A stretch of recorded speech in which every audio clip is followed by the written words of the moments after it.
नमस्कार साथियों, class again सबकी कक्षा में आप सभी का स्वागत है। साथियों, इस वीडियो में हम लोग चर्चा करेंगे भारत और म्यांमार के बीच जो कटीले तार लगाए जा रहे हैं उनका म्यांमार में विरोध किया जा रहा है। तो आइए हम लोग विस्तार से जानते हैं कि ये मामला क्या है। लेकिन आगे बढ़ने से पहले अगर आप लोग चैनल पर नए हैं तो चैनल को सब्सक्राइब कर दें और अपने साथियों के साथ इनको शेयर भी कर दें। तो चलिए हम लोग शुरू करते हैं। दरअसल म्यांमार से लगी पूर्वोत्तर के 4 राज्यों की 1643 किलोमीटर लंबी सीमा पर कटीले तारों की बाड़ लगाने के प्रोजेक्ट का विरोध शुरू हो गया है। इसी कारण 4 में से 3 राज्यों में अभी काम भी शुरू नहीं हो पाया है। वहीं चौथे राज्य मणिपुर में अब तक 37 किलोमीटर ही बाड़ लग पाए हैं। नागालैंड और मिजोरम में तो स्थानीय संगठन खुलकर विरोध में उतर आए हैं। नागाओं के सबसे बड़े संगठन यूनाइटेड नागा काउंसिल ने स्थानीय लोगों को कह दिया है कि यदि उन्होंने इस प्रोजेक्ट में काम किया तो उन्हें गंभीर नतीजे भुगतने होंगे। पिछले साल भी संगठनों ने लोगों को प्रोजेक्ट का विरोध करने को कहा था, लेकिन तब काम करने पर पाबंदी नहीं लगाई गई थी। यही हाल मिजोरम में है। दोनों राज्यों में बाढ़ का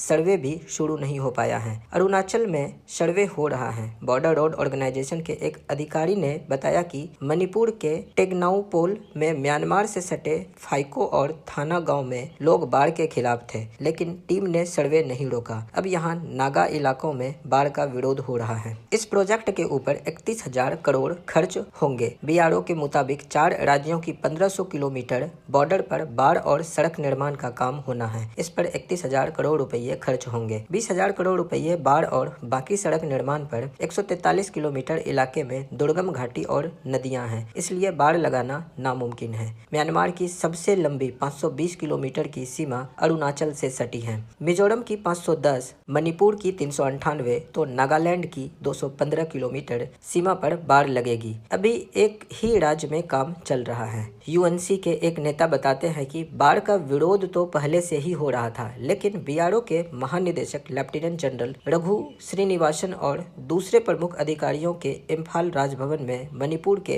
राज्यपाल अजय कुमार भल्ला से मुलाकात के बाद संगठन ने विरोध तेज करने का फैसला लिया था। उस बैठक में बाढ़ परियोजना की समीक्षा की गई थी। फैसले पर पुनर्विचार के लिए मिजो संगठन के सबसे बड़े छात्र संगठन मिजो जिरलाईपाल यानी कि एमजेडपी ने भारत सरकार को भेजे पत्र में मुक्त आवाजाही समझौता रद्द करने और बाढ़ लगाने के फैसले पर पुनर्विचार करने की अपील करी थी। दरअसल भारत और म्यांमार के सीमावर्ती इलाके में कभी सीमा नहीं हुआ करता था और इस वजह से वहां के रहने वाले लोगों के पुश्तैनी और ऐतिहासिक स्थल म्यांमार के चीन राज्य में स्थित हैं। बाढ़ इस विरासत को खत्म कर देगा, ऐसा मानना है उन लोगों का, इसलिए वो लोग इनके खिलाफ उतर आए हैं। Naga front, Naga peoples front के महासचिव एस कांसुंग ने बताया कि जिस जमीन पर बाढ़ लगा है वो हमारे पूर्वजों की है। और नागा स्टूडेंट्स फेडरेशन के वरिष्ठ नेता एशुओ क्रेलो कंटीले तारों की बाढ़ को बर्लिन की दीवार कहते हैं। वहीं सबसे बड़े नागा संगठन यूनाइटेड नागा काउंसिल ने कहा कि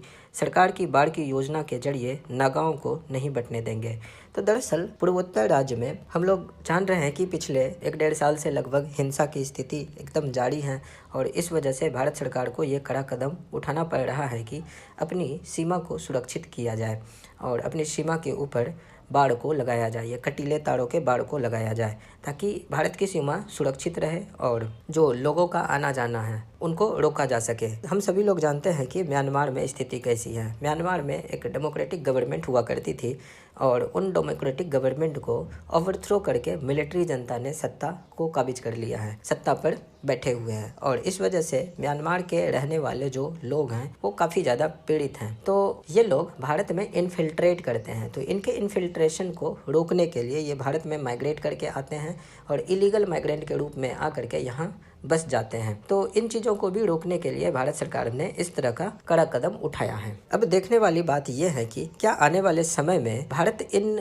म्यांमार और भारत के बॉर्डर पर ये बाढ़ लगा पाएगी या नहीं। लेकिन मुझे ऐसा लग रहा है कि बाढ़ तो लग ही जाना चाहिए, क्योंकि इससे भारत की संप्रभुता को खतरा हो सकता है। बहुत सारे इलीगल माइग्रेशंस होते हैं, इलीगल इमिग्रेंट्स हमारे भारत में आते हैं और यहाँ आकर के हमारी संसाधनों पर वो कब्जा करते हैं और भी बहुत तरह के एक्टिविटीज़ को करते हैं, जिस वजह वजह से भारत की संप्रभुता, भारत की सुरक्षा को एक तरह से ये खतरा है। वैसे ही हमारी आबादी 140 करोड़ से ऊपर पहुंच चुकी है। अगर इस तरह से इलीगल इमिग्रेशन होते रहे तो इससे भारत की जनसंख्या और भी ज़्यादा बढ़ जाएंगी और भी बहुत सारी समस्याएं बढ़ जाएंगी। भारत के जो संसाधन है इनके ऊपर इनका भी कब्जा हो जाएगा। भारत के जो टैक्स पेयर्स के मनी है उनके हिस्से में जाएंगे। अभी ये तो कोई काम, कुछ ढंग के काम तो करते नहीं है, और जब ढंग के काम नहीं करेंगे तो फिर हमारे ही संसाधनों के ऊपर इनका बोझ बढ़ेगा। वैसे ही हमारे संसाधनों के ऊपर बहुत सारा बोझ है, चाहे बांग्लादेश से इलीगल इमिग्रेशन हो या फिर म्यांमार से इलीगल इमिग्रेशन हो। तो इन सभी के वजह से भारत में अस्थिरता की भी स्थिति पैदा हो सकती है,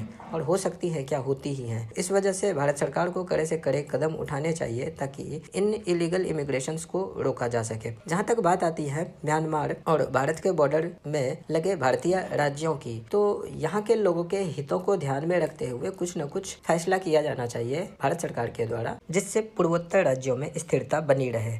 इस तरह का कोई ना कोई कंक्लूजन निकल जाना चाहिए। अभी रिसेंटली भारत सरकार के द्वारा एक सर्कुलर जारी किया गया था, जिसमें उन्होंने ये गाइडलाइंस दिया था कि किस प्रकार से इंडिया और म्यांमार के जो क्रॉस बॉर्डर मूवमेंट है उसको रेगुलेट किया जाएगा। तो दरअसल इस सर्कुलर के अनुसार जो रेजिडेंट्स के मूवमेंट है across the border, it will not be regulated. उनको अब रेगुलेट किया जाएगा, और जो बॉर्डर क्रॉसिंग है, बॉर्डर क्रॉसिंग के लिए उन्हें पासेस भी दिए जाएंगे, जो कि इशू किया जाएगा सिर्फ ऑथोराइज्ड रिप्रेजेंटेटिव्स के द्वारा, जो कि असम राइफल से होंगे। और इन पासेस को ऑब्टेन करने के लिए कोई भी इंडिविजुअल या फिर कोई भी रेजिडेंट्स जो हैं, जो कि उस एरिया में रिजाइड करते हैं, उनको अपना प्रूफ ऑफ आइडेंटिटी सर्टिफिकेट देना पड़ेगा, जो कि लोकल पुलिस स्टेशन के द्वारा इशू किया गया हो, या फिर ये एक सर्टिफिकेट होगा जिसमें कि वहाँ के विलेज चीफ या विलेज अथॉरिटी के द्वारा इशू किया गया हो, जो कि ये वेरीफाई करता हो कि वो उन रीजन्स में रहने वाले रेजिडेंट हैं। अब देखो, ये सर्कुलर में कुछ गांव के लिस्ट भी दिए गए हैं, यानी कि लिस्ट ऑफ एलिजिबल विलेजेस उसमें दिए गए हैं, जो कि 10 किलोमीटर बॉर्डर एरिया के क्षेत्र में आता है। इनमें से ये जो नाम है, एक आ जाता है हमारा नामपोंग, फिर रीमा आ जाता है, लोंगवी, विजयनगर, और भी कुछ दूसरे विलेजेस का भी नाम दिया गया है जो इस 10 किलोमीटर बॉर्डर एरिया में आता है। उनमें से हमारा पंगसौ पास आ जाता है, फिर मोसांग, खामलंग, ओल्ड पुतक, चांगलई, विंगटोंग, लोंगका, गांधीग्राम और नवोदी आ जाता है। ये जो रेगुलेटरी मेजर्स हैं, it follows the revision of the free movement regime between India and Myanmar. इस रेगुलेटरी मेजर से इन्होंने रिड्यूस कर दिया है the permissible range of visa free movement. ये जो वीजा फ्री मूवमेंट का जो परमिसिबल रेंज था पहले 16 किलोमीटर का, उसको इन्होंने रिड्यूस करके 10 किलोमीटर कर दिया है। अब बॉर्डर के दोनों तरफ 10 किलोमीटर ही लोग बिना वीजा के आ जा सकेंगे, यानी कि मूवमेंट कर सकेंगे। और मूवमेंट करने के लिए भी उन्हें परमिट लेना पड़ेगा, उन्हें पास लेना पड़ेगा, जो कि असम राइफल के डेजिग्नेटेड अथॉरिटीज के द्वारा ही उन्हें इशू किया जाएगा। इन गाइडलाइंस के वजह से हो सकता है कि क्रॉस बॉर्डर मूवमेंट हो, उसमें कंट्रोल स्थापित हो, और जो इलीगल इमिग्रेशन हो रहा है उन इलीगल इमिग्रेशन को भी रोका जा सके। हालांकि इनको रोकना इंडिया और म्यांमार बॉर्डर के लिए, इन चीज़ों को रोकना काफ़ी ज़्यादा मुश्किल टास्क हो जाता है, क्योंकि इंडिया और म्यांमार के बीच के जो बॉर्डर हैं, एक तो वो प्रॉपरली फेंस्ड नहीं है, और अगर प्रॉपरली उनको फेंस भी कर दिया जाए तो इतने घने जंगल हैं, इतना ज़्यादा मतलब रफ टेरेन है कि उनको फेंस करना शायद असंभव है। तो इसलिए इंडिया और म्यांमार के बीच के बॉर्डर को प्रॉपरली फेंस करना शायद ये संभव नहीं हो पाएगा, लेकिन फिर भी हमें अपने बॉर्डर को सुरक्षित रखना है। हालांकि बीच बीच में हमें ये न्यूज़ देखने को मिलता है कि कई म्यांमार के लोग, चाहे मणिपुर हो, मिजोरम हो, दूसरे बॉर्डर स्टेट हैं, वहाँ आकर के रिजाइड करते हैं। जैसे कि रिसेंटली एक न्यूज़ आ रहा था जिसमें कि ये कहा गया था कि लगभग 100 से अधिक फॉरेनर्स टेम्प्रोरी रिफ्यूज लेकर के रखा है, मतलब हमारे बॉर्डर एरियाज़ में। जब म्यांमार में बॉम्बिंग हो रही थी, म्यांमार की मिलिट्री जब बॉम्बिंग कर रही थी, तो रिफ्यूजीज़ लोग हमारे इंडिया वाले क्षेत्र में आकर के वो लोग रिजाइड कर रहे थे। मतलब जनवरी 9 का ये न्यूज़ था। फिर 27 जनवरी 2025 को भी लगभग 260 म्यांमार के रिफ्यूज़ हमारे भारत में शेल्टर ले रहे थे along the more border in Manipur, और ये भी हमारे सामने न्यूज़ में आया था। तो इन्हीं सब चीज़ों को थोड़ा सा रोकने के लिए भारत सरकार के द्वारा बॉर्डर की फेंसिंग करी जा रही है। तो साथियों, आने वाले समय में हम लोग देखते हैं कि क्या भारत सरकार अच्छे तरीके से अपने बॉर्डर को मैनेज कर पाती है, खास करके नॉर्थ ईस्टर्न स्टेट्स के जो बॉर्डर्स हैं, म्यांमार के साथ जो बॉर्डर लगते हैं, क्या भारत सरकार उनको अच्छे से मैनेज कर पाती है। क्या इस तरह के इन्फिल्ट्रेशन को रोकने के लिए किसी तरह का कोई कड़ा कदम उठाया जा रहा है भारत सरकार के द्वारा, हम लोग देखेंगे। और भी विशेष रूप से कोई बड़ी डेवलपमेंट होती है तो हम लोग लोग उनको एक नई वीडियो में चर्चा कर लेंगे। तो आज के लिए इस वीडियो में इतना ही। खत्म करने से पहले अगर आप लोग नए हैं तो चैनल को सब्सक्राइब करें और अपने साथियों के साथ इनको शेयर भी कर दें। मिलते हैं अगली वीडियो में। नमस्कार, जय हिंद।